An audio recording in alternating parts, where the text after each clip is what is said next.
पर कर लेते हैं, ठीक है, और डैश का इस्तेमाल करते हैं, एंटर करते हैं, ठीक। अब इसके बाद में हम यहाँ पर डैश करके हम एक टॉपिक यहाँ से खत्म कर रहे हैं, क्योंकि हमें क्या करना है, एक छोटी सी फाइल बनानी है और फिर उस पर एडिटिंग सीखनी, ठीक। इसको हम यहाँ से क्या करते हैं, देखिए इस पर हमने क्या किया है, 4 हेडिंग हमने लिखी, ठीक है, और इसको हम फाइल मेनू में जा करके क्या करेंगे, सेव करेंगे। देखो इसकी शॉर्ट की भी क्या दी है, Ctrl+S।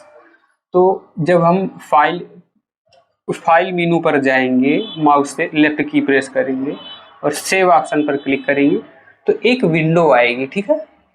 अब यहाँ पर इस विंडो में आपसे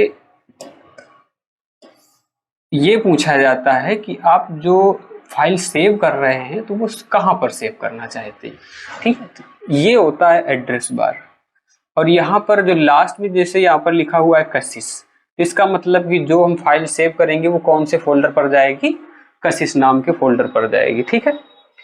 तो हम एक काम करते हैं, ये देखिए नेविगेशन पैन है, ये कौन सी एरिया है, नेविगेशन पैन। तो इस नेविगेशन पैन में क्या करेंगे, यहाँ पर जैसे हमें डेस्कटॉप पर हमने क्या किया था, एक फोल्डर बनाया था, तो डेस्कटॉप पर फोल्डर कौन सा बनाया था, डेस्कटॉप पर हमने फोल्डर बनाया था राहुल नाम का, ठीक है। तो इसको हम क्लिक करेंगे तो सेलेक्ट हो जाएगा, और ओपन पर आप क्लिक करोगे तो ओपन हो जाएगा, डबल क्लिक भी कर दोगे तो भी ओपन हो जाएगा डायरेक्टली। तो अब देखिए यहाँ पर ये सेव बटन आ रही है, यहाँ पर लिखना होता है हमको फाइल का नाम। तो यहाँ पर हमने क्या किया, देखिए तो इस यहाँ पर फाइल का नाम हम लिख देते हैं, देखिए किसी का बायोडाटा तो हमने फीड किया नहीं है, तो हम यहाँ पर ब्लैंक लिख देते हैं। क्या लिख देते हैं, यानी कि जो फाइल है वो ब्लैंक है। नीचे इसमें क्या दिए हैं, सेव एज टाइप।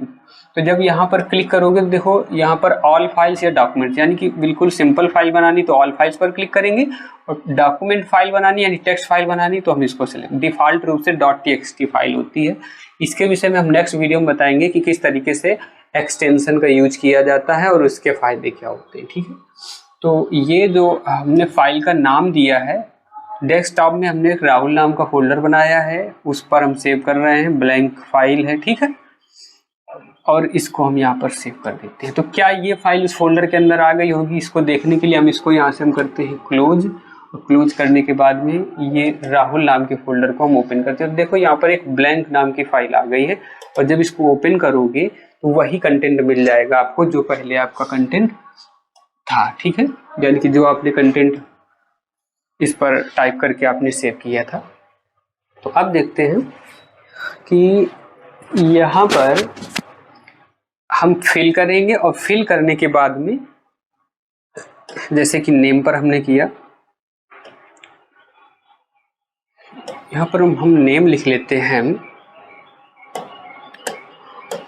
अनिल, और स्पेस देने के लिए आप कीबोर्ड में सबसे बड़ी जो की होती है उसका इस्तेमाल करेंगे, ठीक है, अनिल।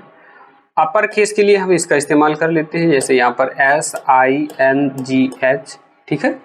इसके बाद में हमने ये S और स्लैश का इस्तेमाल करते हुए हमने कर दिया है यहाँ पर वो, यानी कि सन ऑफ, यहाँ पर हमने कर दिया है राम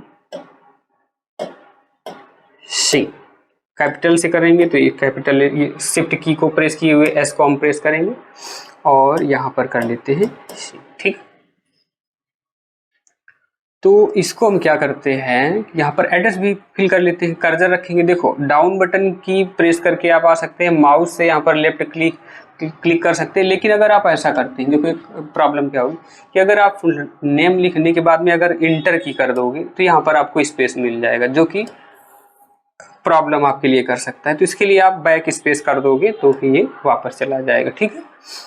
तो यहाँ पर एड्रेस में आपको क्लिक करना है, या फिर डाउन बटन का इस्तेमाल करके आप अपने कर्सर को नीचे ले आए कीबोर्ड में, यहाँ से डाउन बटन यूज करेंगे तो कर्सर को हम अप डाउन कर सकते हैं, राइट की या फिर एंड की जैसे ही करेंगे तो लास्ट में हो जाएगा। देखो यहाँ अपर की हमने यूज किया है, तो ये कर्सर हमारा यहाँ बिल्कुल लास्ट में। अगर हमें टाइप करना है तो हम एंड की प्रेस कर देंगे, अगर हमें स्टार्टिंग में आना है तो हम होम की प्रेस कर देंगे।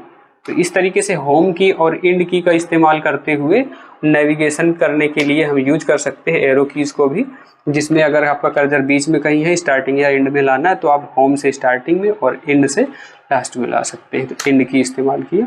ठीक है, तो यहाँ पर भी लिख लेते हैं।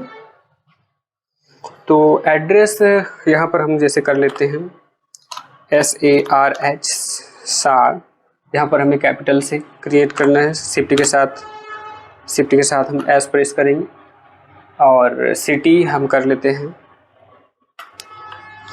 कानपुर नगर। यहाँ पर कोर्स कर लेते हैं भाई CCC। ठीक है, अब देखो हमने क्या किया है कि जो हमने फाइल बनाई थी हमने उसको ओपन किया, और ओपन करने के बाद में हमने उस पर कंटेंट ऐड किया, और ऐड करने के बाद में अब हम क्या करेंगे, पहले जो हमने फाइल बनाई थी उसको वैसे ही रहने देंगे और ये दूसरी फाइल बना देंगे, यानी डुप्लीकेट फाइल बन जाएगी। कैसे? हम लोग फाइल मेनू पर जाकर के सेव नहीं करेंगे, सेव करने के बजाय हम लोग सेव एज करा देते हैं। क्या करा देते हैं? Save as. और सेव एज कराएंगे तो देखो ये ब्लैंक फाइल थी, अब की बार हमने क्या किया, किसी का डेटा फीड किया। किसका डेटा फीड किया? Anil Singh son of Ram Singh. तो यहाँ पर हम क्या करेंगे, यहाँ पर उन्हीं का नाम लिख देते हैं। ठीक है, तो यहाँ पर हम कर देते हैं अनिल सिंह राम सिंह। इस नाम से हमने क्या किया है, इस फाइल को सेव कर रहे हैं। ठीक है, यहाँ पर हम क्लिक कर देंगे। अब देखते हैं, इसको भी हम क्लोज कर देते हैं। तो ये जो राहुल नाम का फोल्डर है, यहाँ पर अब 2 फाइल आ चुकी है। आपने पहले ब्लैंक फाइल बनाया था, फिर इसमें सेव कर दिया था, और सेव करके आपने इसको क्लोज कर दिया था। इसको फिर ओपन करके आपने क्या किया था, इस पर कंटेंट ऐड किया और फाइल मेनू में जाके सेव एज करा दिया। तो क्या हुआ कि वो कौन सी फाइल बन के तैयार हो गई, दूसरी फाइल। इसका हमने नाम चेंज कर दिया था सेव एज करते हुए। ठीक है, तो जितनी बार भी आप कोई भी यानी ब्लैंक को ओपन करना है, आप यहाँ फिल करते जाइए। एग्जाम्पल के तौर पर मैं फिर फिल कर रहा हूँ। ठीक है, और हम सेव एज कराएंगे तो ये क्या होगा कि ये दूसरी फाइल बन करके तैयार हो जाएगी। ठीक है, अब यहाँ पर सेव करेंगे तो देखो ब्लैंक फाइल का हम इस्तेमाल बार बार कर सकते हैं। तो इस और सेव एज का इस्तेमाल करते हुए हम फाइल दूसरी क्रिएट कर लेंगे। तो देखो ब्लैंक वाली फाइल आपकी ब्लैंक ही बनी रहेगी, और यहाँ पर सेव एज का इस्तेमाल करके फिल करने के बाद में हम लोग क्या कर सकते हैं कि दूसरी फाइल बना सकते हैं। यहाँ पर इसको देखिए।